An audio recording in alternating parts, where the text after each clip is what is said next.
what's going on in the world today, then you've come to the right place.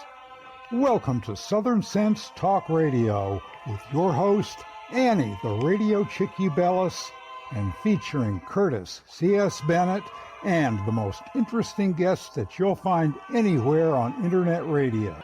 So sit back, relax, and remember, Southern Sense is common sense.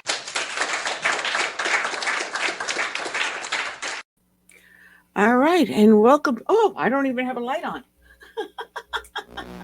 Here we go. It might help to show my face a little bit here. Talk about being bass backwards today, and I can't get the other lights to come on. So I hope everyone likes the look of my belly. Okay, come on, light. There we go. There we go. There we go. We're never going to get a smooth opening to the show, ever. Welcome to another adventure here on Southern Sense. You're listening live on southernsense.net, as well as all the other social networks we appear on. I'm your hostess with the least most is the Radio Chick-A-Dee, Annie, and along with my co-host who's laughing his ass off at the moment, Curtis C.S. Bennett. All right. Yeah, we don't need that. We don't need a smooth opening. We just tumble into it. But grace. That we do. I mean, there's so much to talk about. So much has been going on this past week. It makes your head spin. And it turns out that a staffer in Trump's organization did a little bit of a screw up. He laid the wreath at the tomb of the unknown soldier yesterday to honor the 13 that were killed in the fall of Kabul. Thank you, Kamala Harris and President Biden, which she claimed she was the last person in the room that caused the death of 13 American military. But there's an area in Arlington Cemetery, which I'm sure you're very familiar with, Curtis, Area 60, where no one is allowed to post pictures from there. They're for family and intimate people of the deceased. I didn't know that. Yeah, and unfortunately, a staff member took some photos because he was posing by the grave of one of the fallen with the family, and they asked him to pose for the picture. Well, it turns out the staffer had been taking pictures also and posted it. I don't know if it was up on TikTok or one of the social networks, which is a no-no. And it's not strictly enforced. But a member of Arlington Cemetery had approached the staffer, and there was some sort of a exchange between the two of them. It's basically a he said, she said moment at this point. But it is good that we get the word out there that there should be respect paid in certain areas of Arlington or any cemetery, not just Arlington, but any, with respect to the family that remain behind. Maybe the staffer was wrong, and maybe the member of Arlington Cemetery was wrong. We don't know. But we know a mistake was made. And, hey, let's walk away from it. But instead, the other campaign is making a huge deal out of it. And this is what we've gotten down to, dirty politics. Of course. The way I look at it, there should be something in that area saying no photos allowed. That helps. That would help. Supposedly a handout was passed around, whether or not the staffer got it or not. Whether or not they got the word that, hey, no, this is an off-limits area. This is not to be posted on social media. Someone missed the memo. Someone. And whoever was responsible for making sure that event went off without a hitch, it falls on their shoulder too, because obviously this staffer was not properly instructed. So that's the problem with social media today. People can take your picture and you don't even know it and post it on social media, and then you hear about it from a friend. Yeah, you didn't give permission or anything. I can't tell you how many times I've had that happen. It's like, yeah, well, you're right, fine. Let it go. And most of the time you just simply say, let it go. Many times you don't even know it's out there. I mean, I've had it where even my websites, this show was copied by someone else and put up underneath another person. And I've had to go into go over to wherever the web hosting is and say, listen, this is a forged account. I mean, I've had it on YouTube, on Facebook, on several other different social websites where I didn't even know that someone was imitating me. I mean, that's a badge of honor. Mm-hmm. But, however, this is my name, my reputation, and I will not let someone smear it. It may come to a point where when we have, invited guests to our homes, we have to give them a caveat saying, like, if you do take pictures, ask our permission if you want to post them, Yeah. And if we don't give you our permission, don't post them on social media, because people, they just do it automatically without thinking. Have we gotten to that point in our society now? Mm-hmm. I think so. It is a shame. It is an absolute shame that our society has now devolved to that point, that we have to turn around to say to someone explicitly, well, I really don't want my face out there. Please don't Right. put it out there. Right. And warn them, if they do, I'm sending my lawyer after you, because it was in my house. So that's not like in a public domain where they can get away with it. It is a shame. It is an absolute shame. I mean, you take a family photo and you got to say, maybe you have a family reunion and there's 30 people in the photo. Do you go to each and every person that was in that photo, even if you don't have access to any contact information? Is that what our society has gotten down to? Like I said, if it's in the public domain, you don't have a case. Somebody I've taken many pictures in the public arena near a fountain or something. There were other people there, but the person that I wanted to get, or even just the sculpture, you got people in there. You don't need their permission, But like I said, in your home, on your property, that's different. Yeah. Well, it's a shame that we have become so. I'm trying to think of the proper word, but so picayune that, hey, I mean, but you got to protect your privacy, Yeah, well, It's that what they call it, the eyes in the sky type society, being monitored all the time. Yeah. Orwell's. Yeah. Was it George Orwell's 1984? 1989. Yeah. Anyway, folks, we got ourselves a great 84, show yeah. lined up. We're And, hoping that we're going to have Mark Tapscott join us. He's the DC correspondent and chief editor for the Epoch Times, or Epoch Times. And we also have former Ambassador Stanley Escudero, who's going to be joining us. He was the former ambassador to Tajikistan, Uzbekistan, and Azerbaijan. He will be joining us at the second half of the show. So we have a lot to talk about, a lot to do today, and I hope everyone will sit back and enjoy it. And today's show is dedicated to Agent Eliezer Ramos-Velez of the Puerto Rican Police Department. His end of watch was Friday, March 29th. And here is his dedication. Fox 13 News at 9 starts now. We have a family that's grieving now. We have a wife that's grieving now. How bad is it that somebody gonna come and shoot at a police? We need urgent action from this whole community. We ask our community to continue to pray for our officers. Officer Josh McKinney was killed early this morning in the line of duty. It happened while he was investigating a suspicious vehicle. By the time the morning was over, 2 more officers were injured and the suspect tonight is dead.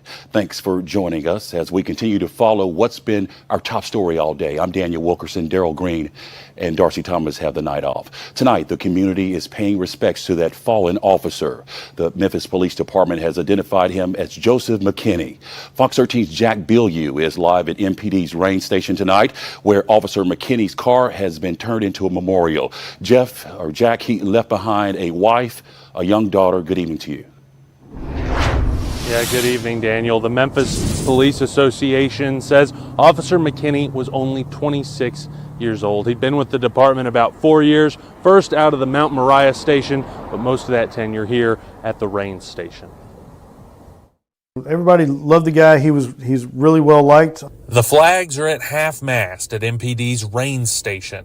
Beneath those lowered flags, Officer McKinney's car is covered in flowers from friends and fellow officers who came by to pay their respects. It's absolutely the worst part of this job. Matt Cunningham, president of the Memphis Police Association, says officers across the department are heartbroken, especially those who were on the scene when McKinney was shot.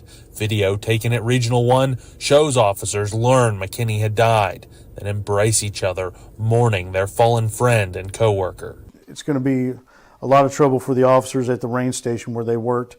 We're going to have to deal with the aftermath of the mental trauma that they're dealing with. There's a lot of sadness down there. Tributes to McKinney have been pouring in. His picture was put on the Jumbotron at Friday night's Grizzlies game. In a statement, the Memphis Police Department wrote in part, Officer Joseph McKinney exemplified the highest standards of courage and dedication, and his memory will forever inspire us to serve and protect our community honorably. His alma mater, Munford High School in Tipton County, also paid respects in a post to Facebook, writing that he was part of the band and was known to his classmates as Rusty.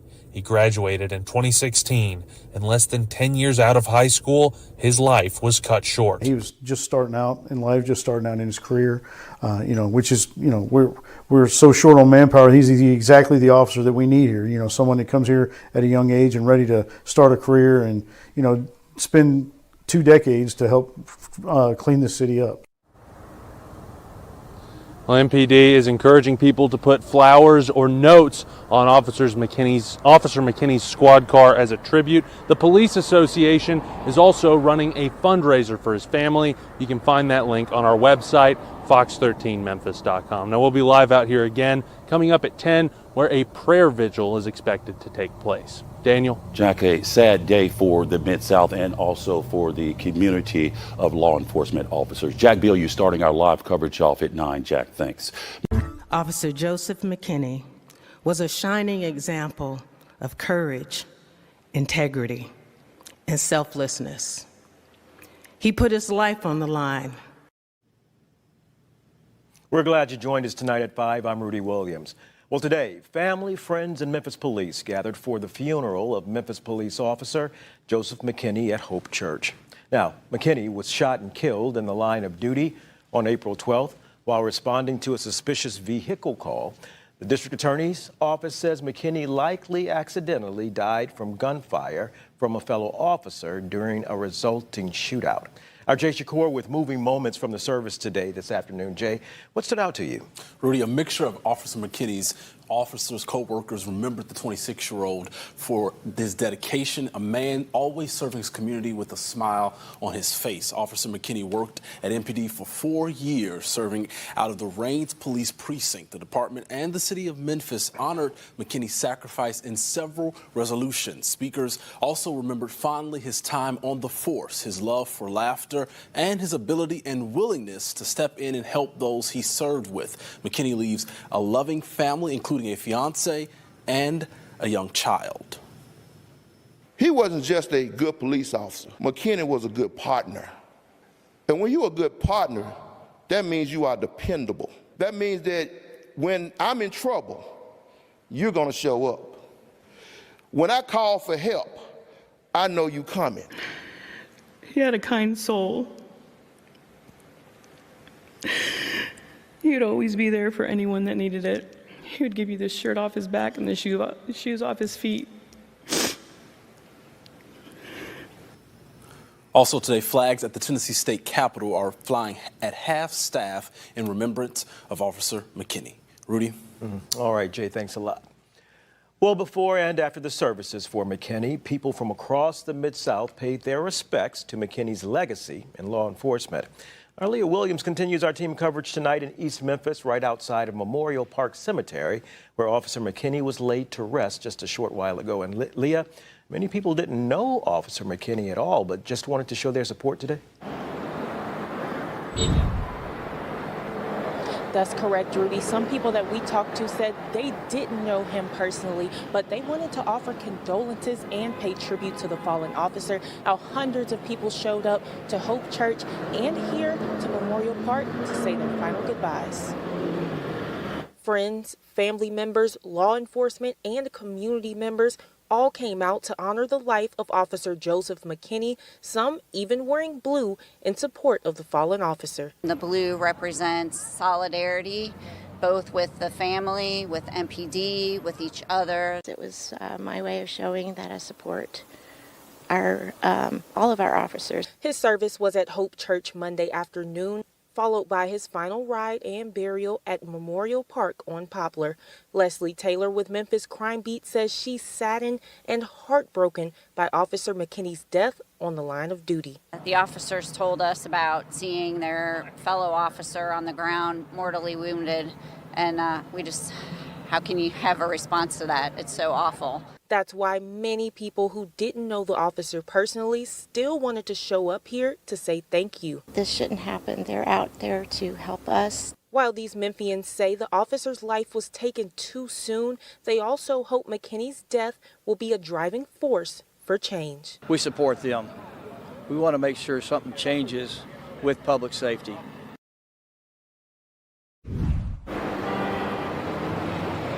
Officer McKinney was just 26 years old. He leaves behind a 4-year-old daughter and a fiance. Live in East Memphis, I'm Leah Williams. All right, Leah, thanks a lot. A day full of emotion indeed. Well, a fundraiser for McKinney's family continues tonight. More than $169,000 already raised on Facebook since McKinney was shot and killed in the line of duty 10 days ago. Now, if you'd like to donate, we've got a link at abc24.com/now.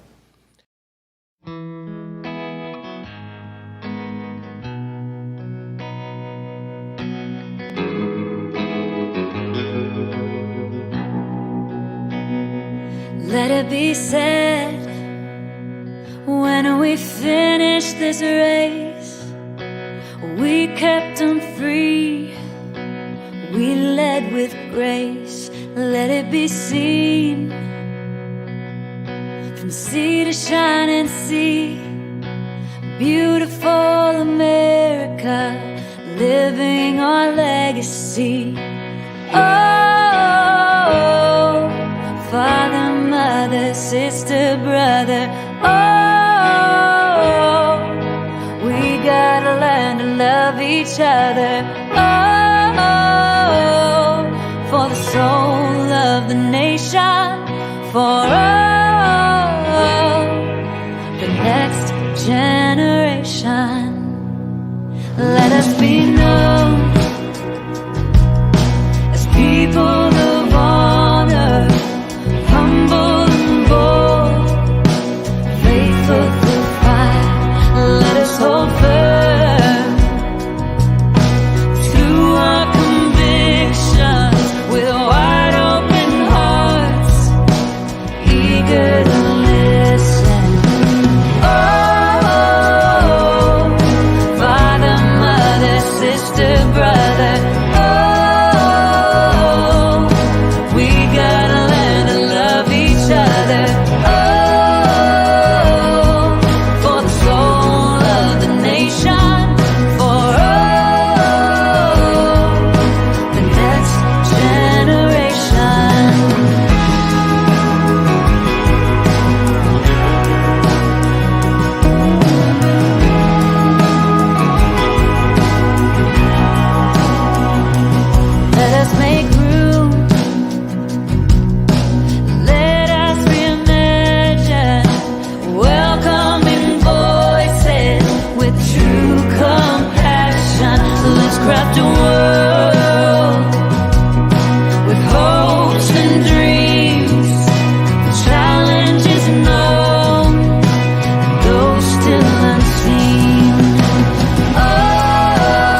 sure when our time has come, we gave them hope, we made them strong. Let it be said, when we finish this race, we kept them free, yeah, we led with grace.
All right, and welcome back to another adventure here on Southern Sense, along with me, Annie, your host and producer of Southern Sense, as well as my co-host, oh so adorable, Courtesy S. Bennett.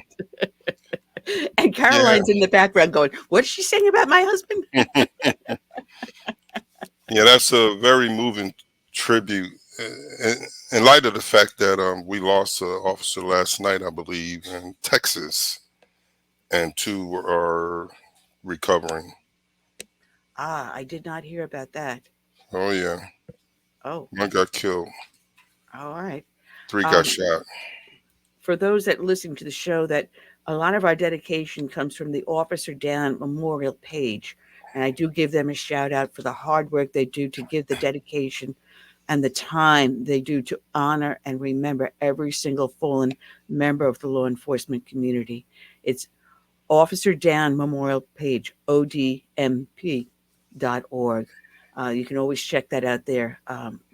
And I have stood in formation at funerals from too many friends of mine that have fallen in line of duty, and I will never forget them. And I will continue to honor the men and women that do give their lives for this nation and for the members of our public. That said, if anyone wants to know what the heck is going on, I was a little behind in doing my show notes. I spend days and at times putting stuff together to put the show together. And usually the Thursday night before our show on Friday, it is where I just bury myself in just putting all the notes together. And last night was a little bit different. I made myself one heck of a kick-ass margarita. Oh, man. The notes didn't get put together as well as I would have wanted to. But one of the main things we're talking about today, and I think we should delve into this, is Kamala Harris's final interview. She finally did an interview, on-camera interview, supposed to be off the cuff. Of course, she had notes put in front of her. Questions were given to her ahead of time. And she brought her vice presidential nominee in with her to give her moral support, which makes me wonder, what type of a president would she be if she didn't have this big burly guy next to her to help her make the decisions? She wants to be president of the United States. You need to think on the fly, think on your feet, and think immediately. You need to exude confidence. You need to exude. Wait, what's the word I'm trying to think of? Anyway, I'm not saying it. An air of authority. Yes, exude an air of authority. And she does not have that. Leadership and all that. She's what, all of 5'2", so am I. I'm actually 5'3", but I grew about 3/4 of an inch when they fused my neck to put a little height to me. I'm not much more than 5'2". I'm gonna tell you, you don't need to be a bully to show that you have confidence and power. You need to have the confidence and power. Otherwise, you're not going to show anything. And she exudes weakness. I have a high school department head, language department head, who I think exudes more authority and she's just she has this strength about herself and no nonsense, but she could be charming too. Camilla has none of this. No. Where she got her cackle, her laugh? Is that what she's all about? When she can't answer a question, then out comes the cackle, because you can tell that's nerves. Oh yeah, and you can't take a person like that real serious, and serious matters. And now you want to go against Z? You want to go against Putin? You want to show that you want to end the war in Ukraine, and you're going to go head to head with Zelensky? He's going to laugh his butt off.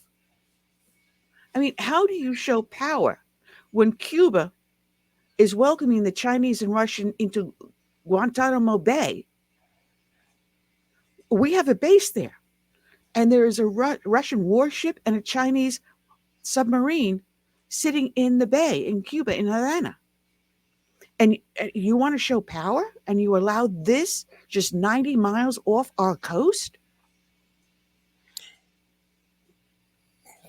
You know, we know they're there, and you know that's not the point that we are able to monitor them and whatnot, but it's that they're so open about it. You know, we know that there are terrorists in our nation that came across the border under Biden-Harris.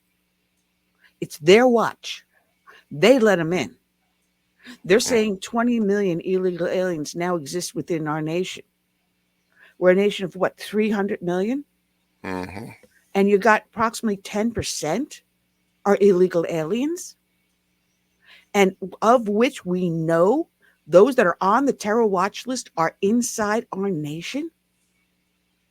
I'm hearing from confidential sources that within less than a year, maybe even within the next 6 months, there will be a terrorist attack on our nation from within, from these terrorists within our border.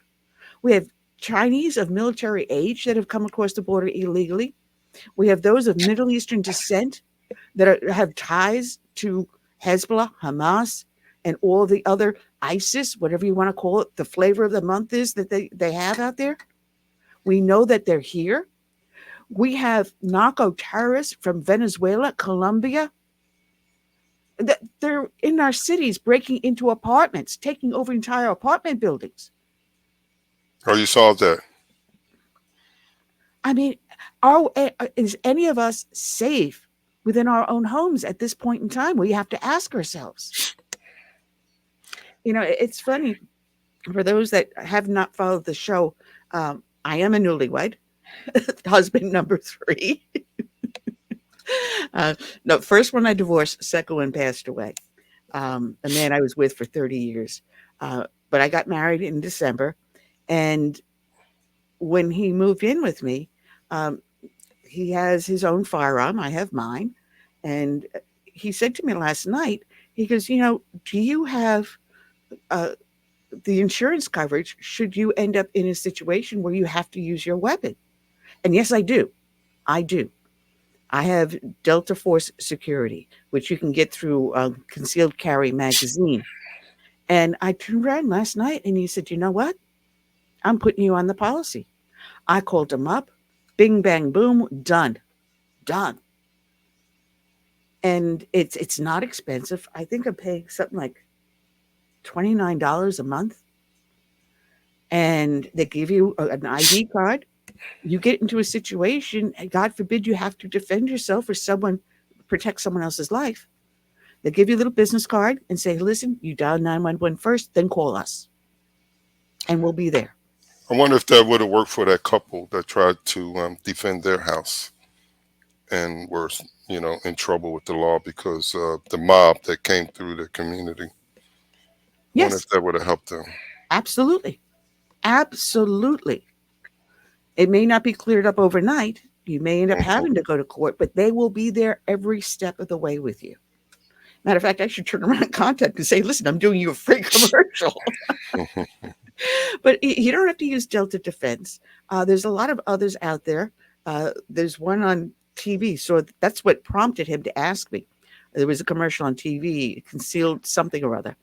And there's others out there. You don't have to just go through Concealed Carry Magazine, which is USCAA. That's their organization. The United States Concealed, whatever it is, I forget what. USCAA is the organization through which I get my Delta Defense. But I haven't had to use it. But I know that with confidence that should I end up in a situation. Now, I'm trained. You're trained. Now, you're trained in the military, but I'm trained as a street cop. So which makes it a little bit trickier for me because I know what I can and cannot do. There's a lot of people out there that are carrying that don't have the knowledge they should, which is why I encourage them to take a class. Go to a certified specialist. Find out in your state, because here in South Carolina, it's SLED. I don't know what it is in Florida, but every state has an organization that will help you with getting your permit. And you have to go through whatever class it is, usually. And I encourage that. I really, and actually, in fact, I should take a refresher course. Brain farts today. I haven't had breakfast or lunch yet, so guys, I'm a little slow in the uptake. And it's Friday. It is Friday. We blame it on Friday. Yeah, fried head, fried egg. At least I can make fun of myself, And I had scrambled eggs today. Yeah, I don't know. We were talking about Kamala Harris, and now I just got completely off. Yeah. Oh, we were talking about the unsecured border and having terrorists and known criminals. Now, how do you lose approximately 300,000 children? How do you lose them? This is what Kamala Harris has done. These children have come across the border, got dumped into slave labor, sexual trafficking. A little baby kid. And I mean, it's one thing if you're an adult and you choose to go into that profession, but to force an innocent child, their childhood forever taken away and destroyed. What's going to happen to them when they become adults? What's going to happen to them if they survive into adulthood? If they survive. And this is what she has done. And this is who you want as president of the United States? A woman who claimed she was the border czar, and now suddenly she wasn't the border czar? Yes, she was, and then she wasn't. And she goes within 300 miles of the border. Oh, yes, she visited the border. Yeah, it's all about, holding on to power, not really doing anything, but, putting on airs and optics like you are working for the people.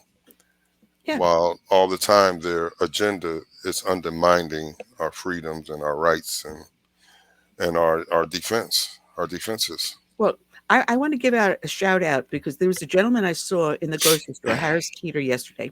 So if you're listening, I don't know if he is or is not. The gentleman was walking through Harris Teeter, and I caught part of the T-shirt, and it wasn't until I went outside I caught the rest of it. He said, "I'm voting for the felon." So, sir, you're in Harris Teeter in Beaufort, South Carolina yesterday. If you're listening, God bless you. I'm voting for the felon. That's my segue into Jack Smith has now re-indicted President Trump on the very same charges that got tossed out. Now, tell me what has changed with Jack Smith that allows him to re-indict him when the charges were thrown out, when Jack Smith is assigned as a special prosecutor. However, he was not confirmed by the Senate. So he's not anyone's special prosecutor. He's just some lame brains attorney that someone shoved into a position that he does not belong in, has not been appointed to, is not entitled to indict the president on the same charges that got tossed out. Someone please explain that to me. Not only that, I was under the impression the Supreme Court had a ruling against what he was doing. Exactly. Exactly. So laws don't matter to them. Decisions by higher courts don't matter to them, unless it's in their favor. Legal precedent does not matter to them. Mm-mm. And I'm sending Mark a message, letting him know that we're waiting for him. It went into the wrong spot. Of course, it went into the wrong spot. Oh, here we go. Sending him a message, letting him know that he's due to call in. But with all the crazies that's going on in DC right now, I'm sure the people at the Epoch Times are running around like crazy, trying to get all these stories in. I mean, this is what he posted. Actually, today, this article is up on the Epoch Times, or as I say, Epic Times. The watchdog sues the Department of Justice records on surveillance of congressional staff. And this is what he posted today. I don't know if he's going to be able to call in because, like I said, it's all heck is breaking loose. And I'll read the article so people can get the full idea of what's going on here. And Mark wrote today in the Epoch Times, which you can find at theepochtimes.com. A nonprofit government watchdog wants a federal judge to pull back the curtain on illegal surveillance of Capitol Hill staffers.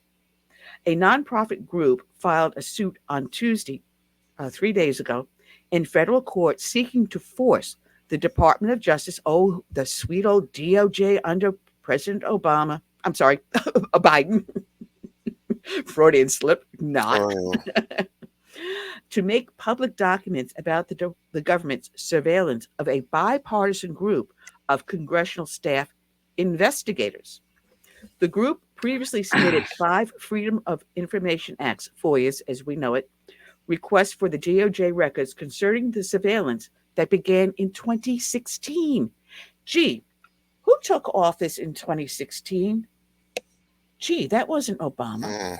That wasn't Biden. Oh, you're right. That was President Trump. Funny how this goes on with Trump. So it's not only the fact that they have the Russian hoax, but now the DOJ, while he is now president, is playing games with him. Okay? The DOJ acknowledged the request, but never provided the documents. Oh, surprise, surprise, folks. Surprise, surprise.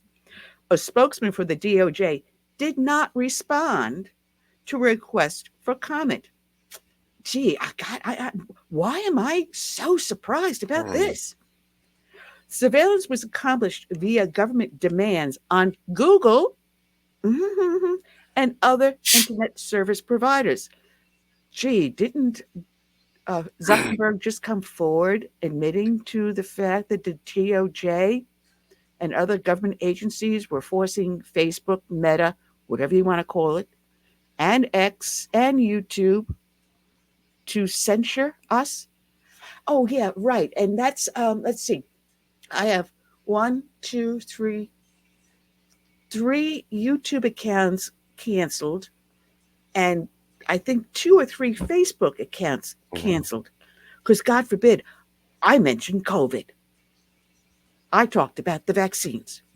It didn't matter the fact every single time I did, I specified, speak to your medical professional before you make a decision. It didn't matter that my personal opinion is my personal opinion, but heaven forbid. So now, why am I surprised that they would do this to the sitting president of the United States and the staffers on both sides of the aisle? Okay, let's go further. The surveillance was accomplished via government demands on these services for copies of correspondence and related documents by multiple congressional investigators. The court filing includes copies of subpoenas issued by the DOJ to Google and other service providers seeking a broad range of records related to their accounts.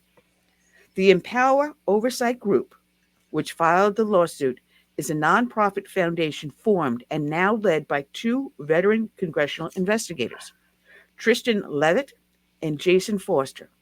Mr. Levitt was a senior counsel, now this is an attorney, for the House Committee on Oversight and Accountability. Now, why doesn't attorney-client privilege come into play here? It goes further. And Deputy Special Counsel for the U.S. Office of Special Counsel. Mr. Foster was a senior counsel, attorney, to Senator Charles Grassley, the Republican out of Iowa, and investigative counsel for the Senate Judiciary Committee. These are both attorneys. And attorney-client privilege was violated. Okay? The DOJ subsequently asked federal courts to bar the internet firms from informing the staffers being surveilled. Now, hello, how can you protect your client when you can't even protect yourself? In addition to the 5 FOIA requests, the group opposed the DOJ motions asking the courts to impose the non-disclosure order on the internet firms. And I think Jeffrey Zuckerberg coming forward and making that public statement about being forced into censoring conservative outlets, I think blew the cap off of this. In its Tuesday filing, the group said Mr. Foster learned in October of 2023 that the DOJ had served a subpoena on Google in 2017 for records of a Google email address and 2 Google Voice telephone numbers connected to Mr. Foster's family telephones and official work phone at the U.S. Senate. Does that not just blow your mind? I mean, you're supposed to be secure in your person and papers according to the Constitution. Now, this now extends to telephone numbers, to email accounts, and the DOJ just violated their constitutional rights. Not only that, the rights of their family and their clients. So, what is Congress going to do? The Republican-led Congress. I mean, are they just going to have a little show like they're going to do something and then nothing happens again? Well, let's see what happens this November 5th.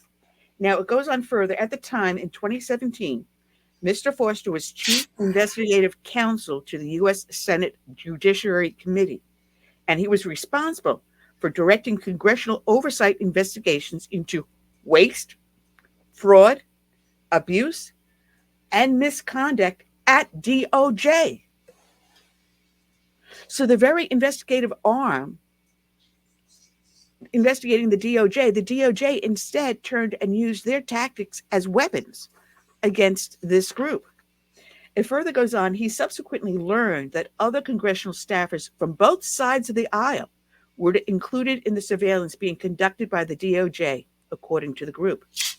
After receiving notice from Google, Mr. Foster learned that several other accounts listed on the subpoena belonged to other staffers, both Republicans and Democrats, for U.S. House and Senate committees, also engaged in oversight of the DOJ. Empower Oversight said in its motion, opposed to the DOJ's request for non-disclosure orders and to unseal the documents. Empower Oversight claims that the surveillance of the staff investigators' email and other communications compromise the anonymity of the DOJ whistleblowers. Now, remember the FBI was coming forward, whistleblowers coming into Grassley's office, who were cooperating with Congress in exposing waste and fraud in government. An amicus brief in support of Empower Oversight motion to unseal the documents was filed on behalf of the Government Accountability Project by its legal director, Tom Devine, who argued that the continued enforcement of the non-disclosure orders would interfere with Congress's ability to educate itself, learn about other things, and executive branch misconduct in violation of the constitutional separation of powers. The present suit recalls a 2014 incident in which the CIA director John Brennan who we've spoken about many times, the Muslim, publicly apologized for his agency's illegal surveillance of the Senate staffers after it was confirmed in a 6,700-page report by the Senate Intelligence Committee. Much of that report remains classified and unavailable to the public. The CIA surveillance consisted mainly of agents conducting unauthorized searches of Senate investigative staffers' official computers. Whoa. Whoa. This is a blockbuster. And since Mark Tapscott is not answering my text message, it means that he definitely is tied up. And this is an article that just came out today. Just today. Let's see what the mainstream, or we should say lamestream media, does about this. Put it on the back burner. I mean, as always. This is so wrong on so many levels. Where do you start? Where do you start to even try to unravel this? They'll just say we're making a mountain out of a molehill. There's nothing to this. Nothing to this. No, don't pay attention to the man behind the curtain. It's the Wizard of Oz. Don't pay attention. Pay no attention. I mean, holy cow. If members of the Senate Judiciary Committee cannot be safe from illegal government prying, who in this nation is safe? No one. I mean, think about this. Since 2016, we've had breaches like Hillary Clinton, bleaching her drives and things like that. Nothing happens, no consequences, and a lot of other things since then. And people are just tired of all these major events going down on the left, and it's well documented, but nothing ever happens. Nobody ever gets, adjudicated for what they do that's illegal and against the law. And it's frustrating for our side, but let something happen on our side and they're all over it. Well, this is where we need organizations like this Empower Oversight Group. And on a sad note, I do have to bring this up. Our friend Andrew Adredinsky of Open the Books passed away this week. He was only 55 years old. And this is an organization that exposed a lot of waste and abuse in government. And it is a huge loss for all of us that he had passed away. This is a man that has competed in the Chicago Marathon 8 times. And the last person you would think that would pass away suddenly. He was survived by his wife, Carrie. We send our hearts out to him. His daughters, Ellie, Molly, and Emma. And he has 6 younger siblings and his mother. He actually, back in 1999, before we started the Tea Parties and everything else, that was 10 years before that, he started a web page, which was called Home Pages Directory. And was more than $22 million in publishing. And then he started Open the Books, which exposed a lot of this waste and fraud in government. I hope that there is someone to take over the nonprofit, which is dedicated to ensuring that all Americans can access every dime online in real time.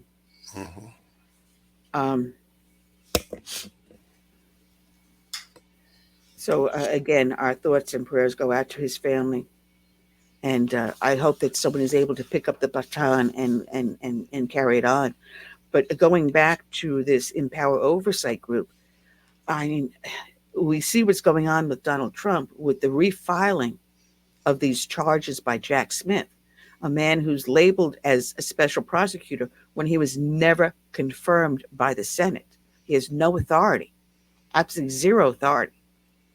And if you look back at his experience, Um, this isn't even his field of practice. I mean, And they get away with it. I yeah, just don't understand it. How does it stand that he can do this again? I don't know. I don't know. But that is what is going on at the moment. Getting back to Kamala Harris, though, she's the gift that keeps on giving. I swear. I swear. Here are some of the what do you call them? Reviews of her performance yesterday in her interview on CNN by NBC News. I don't know how to pronounce this person's name, but this was on NBC News. Yamiche Alcindor? Like Lou Alcindor, I don't know. I'm probably mispronouncing the name. If I am, I apologize. So don't beat me up, folks. This person wrote, Harris keeps saying, my values haven't changed, while not explaining why her positions have changed. NBC News on the left is saying, wait a minute, you're saying your values haven't changed, but yet we see that they have, and you're not explaining why. Okay, Reed Epstein, New York Times, the old gray lady. She ain't what she used to be. Reed Epstein writes, Kamala Harris showed her tendency toward winding answers. Thursday interview was a reminder that unscripted, she can sometimes deliver discursive answers that ramble and zigzag. This is the New York Times. The New York Times can't get any more left than it can. David Axelrod, the former Obama advisor, the wizard behind the curtain. He said, quote, I don't think she moved the ball forward. Well, they're saying that this is the epic of whatever popularity she's going to have. The apex? And it's going to go downhill after this. The more they get to know her and, the policies that she stood for. And now she's against all of a sudden. All right. The magazine of Martha Graham, the Washington Post, or the newspaper, I should say. You remember Watergate? Very well. Matt Visor writes, people are ready for a new way forward, is an interesting comment from Kamala Harris, the sitting vice president. Shall we mention the border? And the borders are Kamala Harris, Queen Kamala Mela? Or as my mom says, Kamala? All right. The New York Times again. Asted Herndon writes, I don't think there's a policy separation that they've created with Biden. She owns Bidenomics. She owns the Biden policies. In other words, you vote her in, you got Biden or worse. And I would say probably or worse. And heaven forbid anything happens to her, then you get Tim Walz. That's, oh God. Say goodbye to the Republic. Domenico Montanaro of NPR. And he writes very simply, there's some cleaning up to do. How telling. A lot. How very, very, very telling. Again, New York Times, again. And if you see the New York Times and ABC and CNN and NPR and Axios put down a bad review for Kamala Harris's interview last night, there's a big problem here, folks. So Nicholas Nahimis writes from the New York Times, Harris may have missed some opportunities. You think? Such as a chance to be specific about her plans for her first day as president. We know what Joe Biden planned. He did it. He canceled the border wall on day one. He opened the border on day one. What's she going to do? And they shut down the pipeline first day. Oh, that's true. That's true. Oh, I mentioned Axios here. Alex Thompson. He writes, quite simply, they basically got through it. Oh, congratulations. You were able to finally do an interview, however poorly. From the Telegraph, Rosina Suber Kamala Harris still managed to fumble even this cozy chat.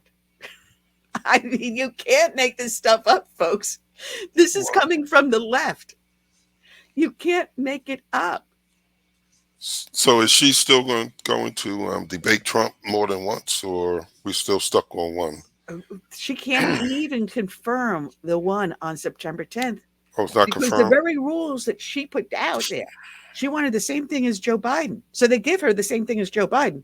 But no, she wants to change all that. Even after Trump said, I'll debate you the same way I debated Joe Biden. I'll do the same thing. Wow, the 10th ain't that far away. Nope. And here we go. Scott Jennings on CNN. And I have to give a shout out to Scott Jennings, because when they had their convention, there was a congresswoman, her name just escapes me. It's like, to me, it wasn't really important, but she came out with this huge book. It was like about 2.5 feet in length. And it had on there Project 2025 in Bowdoin on the front. And she claimed wrongly that it was authored by Donald J. Trump. No, folks. It was authored by members of the Heritage Foundation. They put together a bunch of experts, and they said, we want you to write an essay on what you would do on these various departments within the government to trim down waste. Would you keep them? Would you trim them? Would you get rid of them? And ask them how they would go about doing it. So this is a series of experts, more than a dozen. I think it was like 16 or more, that they said, tell us what you would do to help make government more efficient. It's a Heritage Foundation project, not an extreme right-wing cabal or whatever you want to call it. They're not a bunch of nut jobs. These are highly intelligent scholars. Did she ever do a mea culpa? Apologize? No. But Scott Jennings saw this and he called it out. And during the convention, broadcasting during the convention, he called it out immediately. And he said there's a whole series of lies that are being floated around that floor. And he called it for what it was. Scott Jennings, my hat goes off to you. I don't like CNN. It's not the CNN I remember when it was first born as a cable news network. They went so far to the left. I'm hoping they're starting to swing back more towards the center, because that's how they started. They were in the center. And I would sit up, and it was at, 2 o'clock in the morning. My late husband and I would sit up and watch it because they had fair and good coverage. But when they drifted off to the left, they lost us, and they lost a lot of the nation. That's why they had the lowest ratings in cable news network. But Scott writes, she offers no remorse, no regrets, no introspection about anything they've done.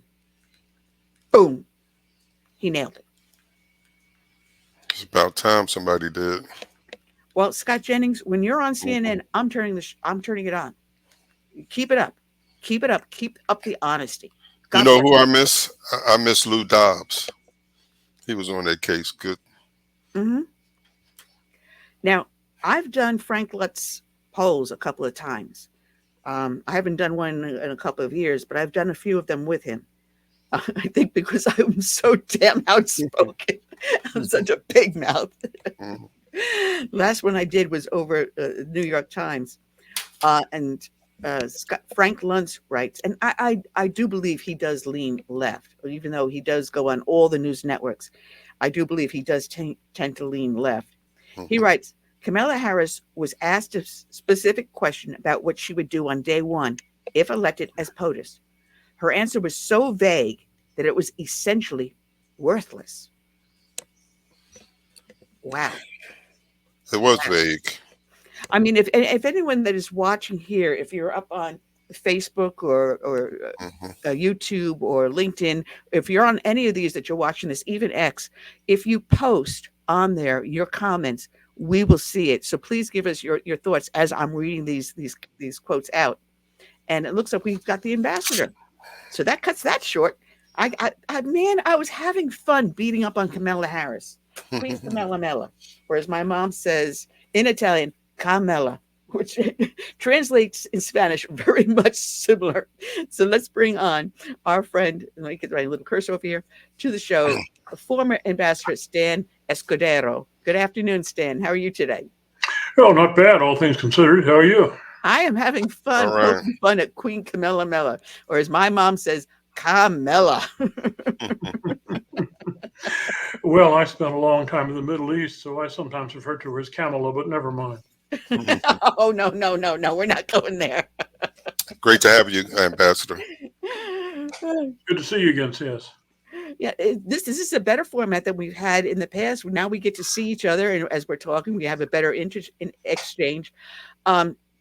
There's a lot going on in the world, and I swear my head is spinning when I try to wrap it around everything. And it seems like we're getting hit left and right. We've got Iran saber rattling. We've got China with a submarine in Havana Bay. We've got a Soviet warship in Havana Bay. We've got Hamas and Hezbollah, which is trained by Iran and by Moscow, which people don't pay much attention to, which Putin has a hand in, threatening us and threatening Israel. What the heck is going on in this world? And can we make heads or tails? And will Israel be able to survive? Well, it's a dangerous world, isn't it? Yeah. And it has become a lot more dangerous since Mr. Biden became president, and will become more dangerous still if Ms. Harris becomes president in November. But specifically, you asked me about Israel. So let me say unequivocally yes, provided Iran doesn't develop a nuclear bomb and decide to be stupid enough to use it. Wow. Which way do you want to go with this? Do you want me to talk about the proxies or about Iran itself? I mean, I've done several shows on this, and I got, like I said earlier, I've got kicked off of YouTube 3 times, off of Facebook 3 times. If it's not COVID, it's Israel or China. I've actually had my show cut off in the middle of doing a broadcast about China. But people don't realize that Hezbollah and Hamas, they actually do go to Moscow to get trained, and through the proxy, through Iran, are run. And when you say that, it's like, no, that's not possible. But yet with this attack on October 7th, we now do see the direct hand of Iran. Well, yeah. Now we just need to get people now to trace it back to Putin. All right. One of the first things you need to understand about Iran and Iranians in general, culturally, with respect to conflict, is that their initial approach to it is, let's you and him fight.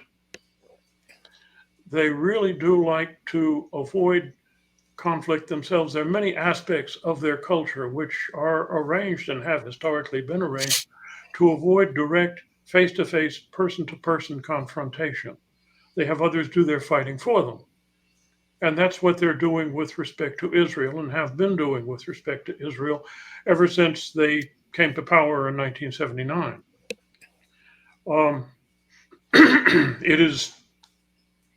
It's widely known, it's unquestionably true, that they fund and train not only Hamas, but also Hezbollah in Lebanon, and also elements of the Islamic Jihad and Hamas and others which are present in the West Bank. And these, they provide training and local assistance as a result of the presence of officers and men experts of the Pasdaran, generally the Al-Quds division of the Islamic Revolutionary Guard. They don't themselves involve Iranian troops or Iranian forces, with the exception of that one massive failed missile attack. And I will get to that in a minute. They prefer, as I say, to have others do their fighting for them. This is both culturally, as I say, appropriate. It's also wise because the Israelis are very good fighters. as they have demonstrated a number of times against the combined forces of the Arabs since 1947. Now, with specific respect to Hamas and its attack, I have no doubt that that the Revolutionary Guards trained a great number of the terrorists who crossed the border into Israel to do what they did. I have no doubt that they continue to train and provide weaponry to Hezbollah in Lebanon, particularly certain types of precision-guided missiles. But they do the very same thing more recently for the Houthi in Yemen. The Houthi are an interesting group, just as an aside. They are Shia, but they're not Shia like the Iranians. The Iranians are what they call Twelvers, in the sense that they believe that after the death of the Holy Prophet, there were 12 imams who followed him, and then after the last one became hidden in a basement or a well, or depending on what belief you believe, that he will come back at some point and restore the succession and so forth. The Houthis are also Shia, but they are what are called Fourers, I guess. They're actually called Zaidis. They believe that the fourth imam was the last of the imam in sequence, not 12. And there are others. There are the Ismailis who believe that there were 7, but never mind. They aren't pro-Iranian. They have provided the Houthis also with equipment and training, in part to fight the Sunni Yemenis, whom the Houthis have defeated in recent years, but also to oppose the Saudis, who are also Sunni and who, for religious reasons as well as political ones, are opposed to the Houthi. But more recently, they have been firing, as you undoubtedly know, on ships passing through the Red Sea. This is very significant because the Red Sea is one of the most important waterways in the world. At its northern end is the Suez Canal. At its bottom end is the Bab el-Mandab, which is a narrow strait connecting the African continent with the bottom tip of the Saudi Peninsula and Yemen. The Houthis don't think that they can sink all the ships passing through. We obviously can prevent that, and the British can as well. But what they can do is fire often enough and strike often enough so that they raise the cost of shipping, and especially the insurance on that shipping, to the point where you cannot afford to take ships through the Red Sea anymore. And so the ships now go around the bottom of Africa, which costs more than $1 million more to make it from Europe, say, to the Far East. In this way, they're having the Houthi also conduct fighting which they would rather not conduct themselves. Now,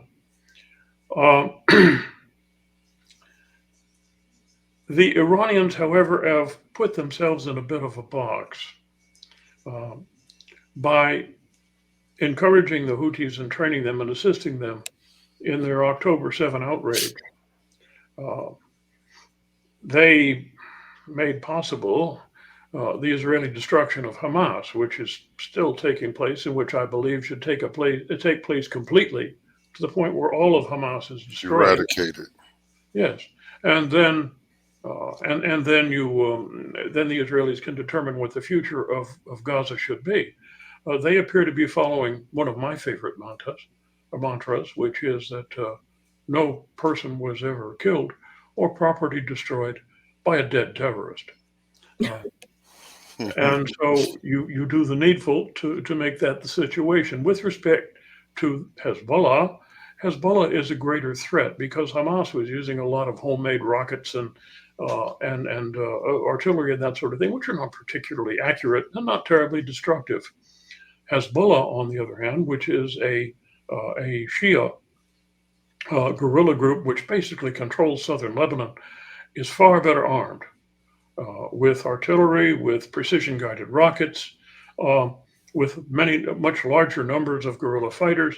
And as a result of the threat which they pose and the more limited barrages which they have engaged in against Israel, more than 100,000 Israelis have simply been evacuated from northern Israel and towns, farmlands, and that sort of thing are sitting empty at the moment because they cannot be sure when and where Hezbollah missiles might land, even though the Israelis have the Iron Dome and David Sling to protect against that type of thing. These systems are limited. And Hezbollah has vast numbers of these weapons. So far, the two sides have not entered yet a total conflict of the sort that is now winding up between Israel and Hamas, but it remains a possibility. I suspect that on the one hand, the Iranians would like Hezbollah to engage in a larger scale conflict, but on the other, they are afraid because having gotten Hezbollah to do as much as they have done, they have also forced the Israelis to take a closer look at Iran directly, which they had not done in the past, except in certain specific areas. For example, they and we some time ago developed the Stuxnet virus, which severely damaged their nuclear weapons production, their fissile material production.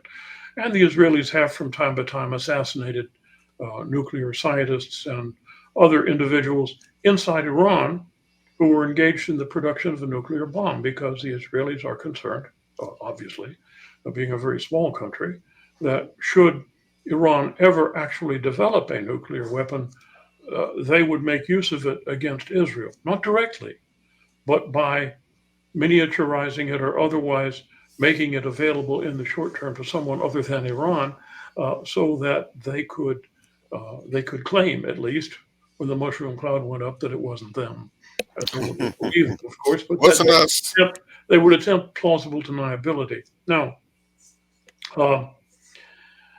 they got into a scrape, which led them to actually act against Israel directly a couple of months ago, when they launched over 300 missiles against the Israelis to show that they actually do have the capacity to strike Israel directly. And much to their chagrin, the Iron Dome and David Sling took out all but one or two of these missiles. Only one of them actually landed, as far as I know, inside Israel. The same has happened with missiles, long-range missiles, which the Revolutionary Guard provided to the Houthi, and they've launched those against Israel, and those too have been intercepted and destroyed. However, the Israelis retaliated. They retaliated by destroying a great deal of the Israeli nuclear development capacity at a town called Natanz, which is not terribly far away from Tehran, in the sort of central western part of the country. They did this with missiles and with aircraft. They were in, they destroyed, they were out, but pretty much before the Iranians even knew they were there, which has to have shaken up the Iranians in the field. Now, I got. Then there was more recently. Well, I got one question though. I do seem to remember a number of years ago, Israel hit a mountain using, I believe, a bunker bomb buster. I think it was called. Moab. Do they have that capability? They have cluster bombs. Those are easy enough to manufacture. Whether or not they have deep-reaching bunker-busting bombs, I'm not sure, because they had requested a number of these from the Biden administration, and the Biden administration had refused to give them to them. Since then, there have been some modifications of what the Biden people have been willing to provide to Israel, related more directly to the risk of immediate attacks on Israel now from Iran and elsewhere, and that may have included these heavier bunker buster bombs. I don't know. But I can tell you that the ones we have are quite effective. I'll give you an example. Going back to the first Iraq War, the Desert Storm. In those years, I had been the political advisor at CENTCOM at the time, and during the war, I was the political counsel in our embassy in Egypt, and so we were naturally following the war quite closely. And during that war, Saddam Hussein was afraid that we would kill him, And so he stayed all the time in the same hotel where the journalists were staying at the time, to be sure that we wouldn't go after him directly. And we weren't really trying to. As a matter of fact, instructions were not to seek him out and kill him. But if, on the other hand, he happened to be in the wrong place at the wrong time, well, gee, that would be such a shame. Stick his neck out. Yes. And so he lost his neck. we had given him, in the days when we were operating more closely with the Iraqis, we had given him a couple of armored Winnebagos as a present. And one night we found one of them parked outside of a building which we knew included the entrance to a deep underground bunker. And we thought, aha, the man is down there in that bunker. Oh dear. And so we diverted a mission from the intended target, which had some of our bunker busting bombs on it, and they dropped a couple of these on that bunker. And we discovered, for example, that armored Winnebagos are destroyed by bunker busting bombs, and so are bunkers.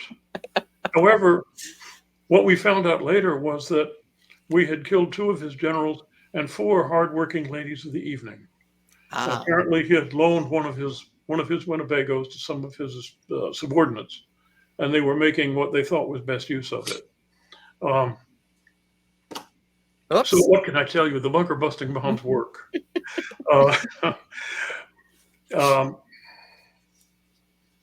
And so what you've had most recently with respect to Iran and Israel is the decision by the Israelis to kill Mr. Haniyeh, who was the leader of Hamas, when he made the mistake of leaving his sanctuary in Qatar and going to Tehran in order to be present for the inauguration ceremonies of the new Iranian president, who was elected to replace the one who was killed, Mr. Raisi, who was killed in a helicopter accident, apparently a real accident.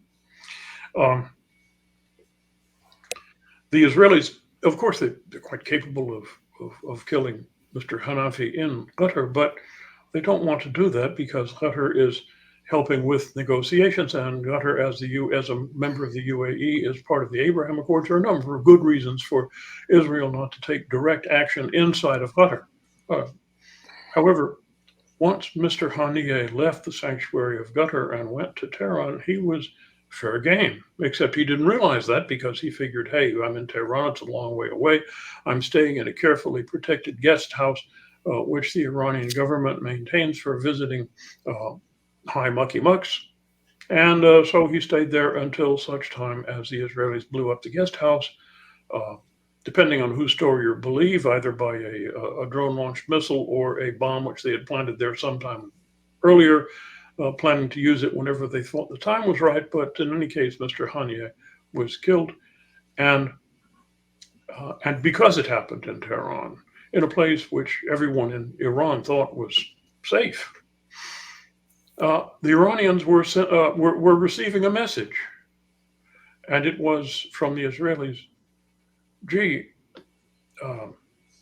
members of the Religious Guidance Council, the Ayatollah Khamenei or others, we can get you if we want you.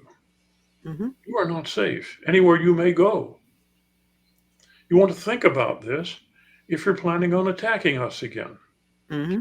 At the same time, the Israelis, the Iranians took a look at the situation in the United States and they thought, gee, maybe Donald Trump is going to win. What happened to us when Donald Trump was president last time? He shut down our economy. And he made it very clear to us that if we tried to do anything about it, there'd be fire and brimstone. And we believe him. So whatever should we do? Well, we certainly, although we said in the beginning that we're going to attack Israel directly, well, maybe we just better not do that right now. Maybe we better think about maybe having someone else do it, or even not have them do it too hard. A little exchange of missiles, and we can say that that's good enough for the moment, and we'll do it someday when we get around to it, but we haven't gotten around to it yet. And so And so we'll just sort of pull back and we'll sit and wait and we'll attack Israel in our own good time, maybe somehow, someday when we think it's smart. But then they said, how do we protect ourselves in the interim? Well, there's a possibility that even the Biden administration might support the Israelis should they hit us, because they're now supplying them with more arms than they were for a while. And they're in the middle of an election, and Kamala Harris is trying to walk a fine line so that she doesn't so anger the pro-Palestinian types that she loses Michigan or Minnesota or some of these other states where they are strong. But she also doesn't so anger American Jewry that she loses a significant level of their votes and their financial contributions, which are always quite large for the Democrats. And so whatever can they do? Well, that means that they might be inclined to provide Israel with the weaponry, maybe even including these bombs, I don't know, which Israel has been asking for in larger amounts to make it easier for Israel to strike Iran should they feel like they want to. So whatever can they do? Well, gee, let's ask the Biden administration if we cannot re-enter negotiations, which the Biden administration have been pressuring them for 3.5 years, to rejoin the JCPOA, the Joint Comprehensive Plan of Action, which is to say the nuclear weapons deal that Obama negotiated with Iran in 2015. I mean those huge pallets of money that went over to Iran? That was at the same time, yes. They paid them off with billions of dollars. Much of it shifted from dollars into foreign currency so that they could avoid breaking laws and things like that. It was all very Democrat Party sort of thing, skirting the law, done behind the scenes, that type of thing. The sort of thing They never would do that. From the Democrats in so many different areas. But in this particular case, the Iranians are saying, hey, we'll throw you a bone. We'll get back into this negotiation. We might actually even agree to return to the original terms of the 2015 deal, because we never really exactly left it.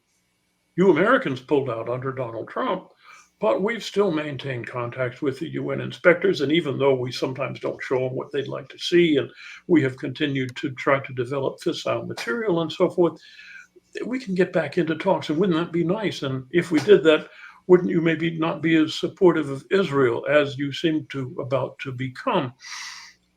And there is, in my view, a fundamental problem with that.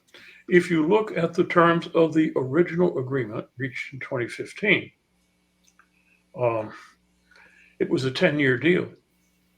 At the end of those 10 years, Iran could go ahead and make a nuclear bomb if they wanted to, with the blessing of the international community, because they would have adhered to it for 10 years.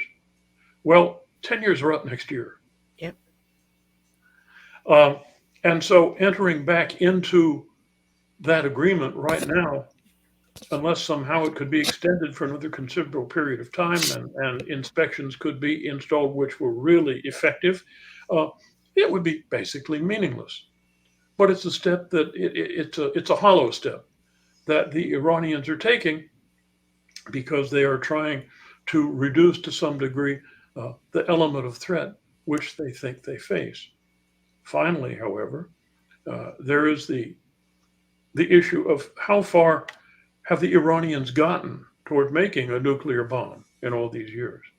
And I don't think anyone knows for sure, but based on the research that I've done, I think they are what you would call about one screwdriver turn away from making a workable nuclear bomb. Yep. And how much did we leave behind in Afghanistan with the fall of Kabul that they are now using against us?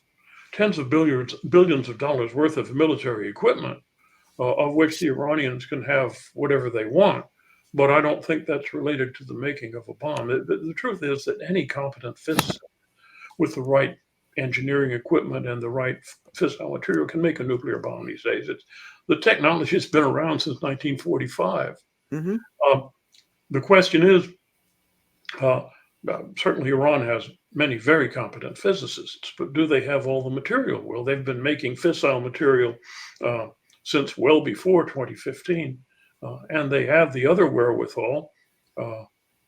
It would not surprise me to learn that Iran has several nuclear bombs already in a state of virtual complete assembly, such that one could be put together and detonated out in their great central desert, where it wouldn't hurt anything, in a very short period of time. Yeah. And I think I can promise you that even if they only have one or two, they would claim that they have dozens. And no one would be sure whether they do or not. They would also claim that they have miniaturized them and can put them on the ends of their missiles and that sort of thing. I do not believe that, but it's possible. I could be wrong. Well, Ambassador, we're down to our last few minutes of the show. I can't believe it. We've got 4 minutes left. Oh, this is quick. I'm sorry. I was pontificating. No, I do love the sound we of always have fun speaking with you, and I always enjoy hearing from your perspective as ambassador to a lot of these nations that we're talking about. Yeah. And we welcome you back at any time. So for an hour. Call me. You need to give them an hour. Yeah. No, I'm happy to come on anytime. It's always good to see you, CS, and it's nice to. I think actually this is the first time we've done this on video. Yes. Oh, Yes. Yeah, just on the radio before, but it's good. It's good to see you in the flesh. So to speak. I'm not as ugly. I do have a face for TV. Well, neither of us look as good as we'd like to. Let's be honest. Oh, thanks. That gives a gal a shot in the arm. Well, Stan, is there anywhere that people can reach out to you if they want to ask you questions or anything? Do you have a website or anything like that? No, Good. I'm just an old broken down bureaucrat. I'm retired. And retire. Those who know me can reach me. They can reach me through Republican clubs in this part, or I write every now and then. I Commentaries. see something that I write. I write for the Republicans over here. I don't have a YouTube site or anything like that. I'm not really interested in that much publicity. But I write for my friends in Republican groups here in this part of Florida, just because I still spend a great deal of time and effort following these events. And because I'm retired, I have the time to do that. And others, well, they've got their own lives to live. Well, I got to tell you, I recently got remarried, and my husband is from Cuba, and his father actually was running the Officers Club in Gitmo. So, yeah. So you've got some pals up here. But I want to thank you, Stan, for joining us. And like I said, anytime, always, just reach out to CS and we'll get you back on ASAP. Oh, sure. All right. I'd love to. Yeah, anytime at all. All right. Thank you. You guys take care. All right. Take care. All right. We're down to our last, less than about a minute and a half left. We'll be back on Friday, next Friday. We have Caitlin Wheeler. She is one of the ambassadors for the Riley Gaines Center at the Leadership Institute. And I do believe we may have also Mary Zeller also with us. So I'm waiting for that confirmation. But we got ourselves a great show lined up for next week. And I want to thank everyone that's been listening on all of our social networks, as well as on our main page, which I stopped looking at because I was so fascinated with what this ambassador was saying. Yep. Okay. Thank you for everyone that was up on our webpage, as well as listening in on all the social networks like Facebook, YouTube, LinkedIn, X, and so forth. We will be up on Big Patriot Radio on tomorrow. They rebroadcast us over on bigpatriotradio.com. So, Curtis, that's it. That's all we got for today. It was a lot. A lot to digest. Yeah, and we don't even have enough to play our show ending. I love it when the show just flows, even though I didn't have a single note written down this time. You don't need one with the ambassador. Or with my memory. So again, I want to thank everyone for watching and listening and joining us. And we will be back next Friday, same bat time, same bat station. I say thank you, good night, and God bless. Be safe.